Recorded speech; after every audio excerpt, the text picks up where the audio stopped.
All right, what is Israel's goal in this whole thing? I think it's important to recognize that Israel believes that its security is achieved by dominating the region. It is not seeking security by balancing threats or managing threats, but he actually has to dominate the region. So for it to have total security, everyone else has to have total insecurity.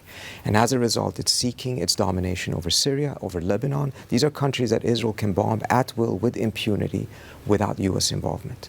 It was also seeking the same objective with Iran. So it's not looking for a different regime. It doesn't care if the next supreme leader's name is Moshtaba, Hassan, or Ali. That's not of relevance. What's of relevance is that Iran does not have any capabilities, military, economic, political, to pose a challenge to Israel's desire for domination out of its belief of security.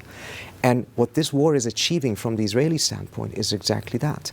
Iran is being blown up to pieces, even if it may have military capabilities left and deterrence through its missile, it is nevertheless being set back 10, 15, 20 years. And that is a major achievement from the Israeli standpoint. From the US standpoint, it is not, because all we're doing is destabilizing the entire region, undermining global markets, undermining regional allies who are terrified about the consequences of this. But Israel is by and large insulated from those consequences and as a result does not care. The question is, why is it that the Trump administration has gone along with a war that serves Israel's interests depending on how they define their interests, but does not advance U.S. interests?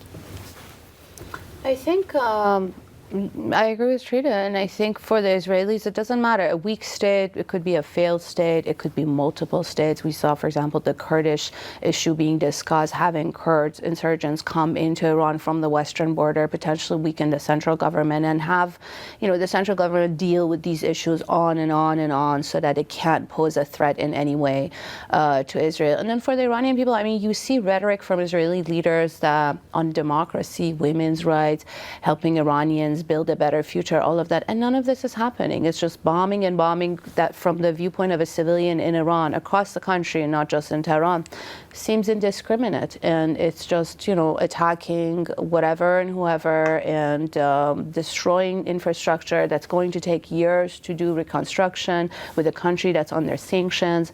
And this illusion that some may have had before this war and especially before the June war that there is such thing as freedom bombs, somehow they can bomb you into freedom.